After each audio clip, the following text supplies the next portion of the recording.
Good afternoon. My name is Kelsey Riley, and I am a first-year liberal studies major from Connecticut County, Alabama. So for my paper, I researched mental health, and I specified it by focusing on mental health in college students and African Americans. I did this because one, we are all college students. Most of us are entering the real world for the first time by ourselves, and two, most if not all of us are of the African American descent.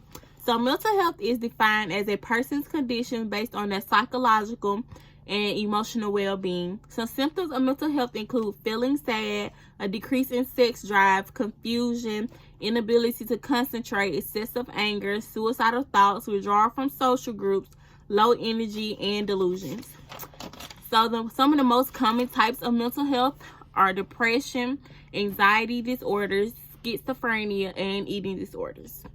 So mental health issues can originate from anywhere, but studies show that they mostly originate from a family history of mental illness, stressful situations, brain damage, toxic relationships, childhood abuse, substance abuse, and your own personal previous history of mental health. Some of the key ones to pay attention to, especially in college students, is stressful situations, toxic relationships, and substance abuse. So my research also concluded that mental health is most commonly found in college students and African Americans. So for college students, some key psychological problems on a college campus is stress, anxiety, depression, and eating disorders.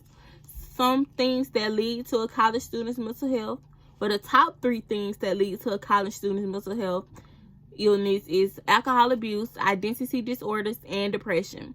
So in 2010, the American Health Association gave a survey to 30,000 college students, each on different campuses.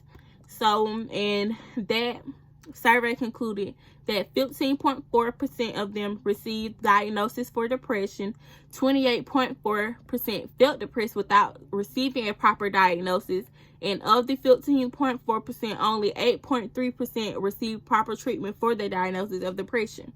So college students tend to lean towards substances to relax and, unwind from a weekend or a week of stressful college work, and, especially on a challenging campus like Hampton University. So the National Epidemiologic Survey studied psychological issues because of substance abuse.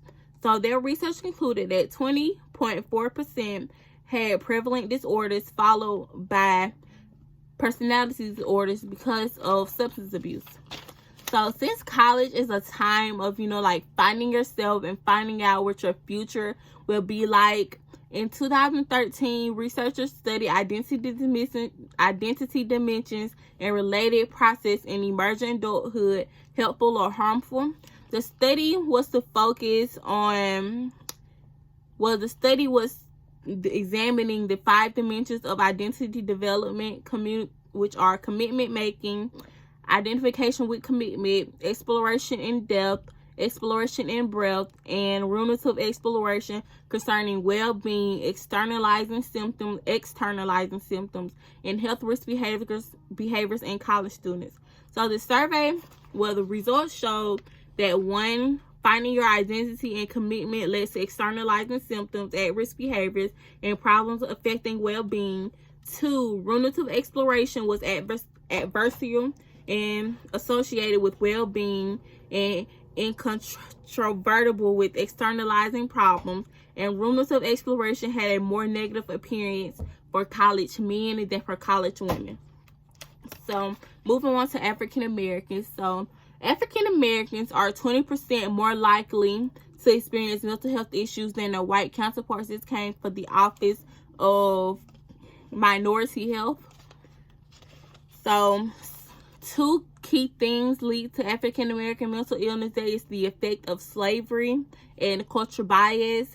So basically what their research showed was that slavery makes African Americans feel angry, and that anger causes increasing levels of anxiety, depression, and suicide. In 2015, Evan Poussaint wrote a book titled Lay Down My Burden, which is, it's not a Negro spiritual, but it is mostly sung in Black churches.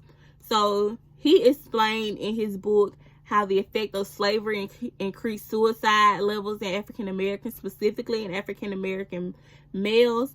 And he basically said that African American males see the afterlife as a better place than on Earth, where they have to go through racial profiling, discrimination, and stuff like that.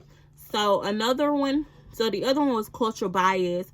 Cultural bias is explained in terms of cultural competence, which is a physician's ability to see and understand a person's culture and how they need to adapt to their needs for their patient. So cultural competence is lacking in the African American community, specifically in African American females, because doctors are less likely to try to fully understand an African American female's symptoms to diagnose them properly. And this calls for them to be misdiagnosed, which leads to not receiving proper treatment. The Commonwealth Minority Health Survey found that 43% of African Americans versus 5% of whites explained feeling treated badly in a clinical setting because of their race. And that is my presentation. Thank you.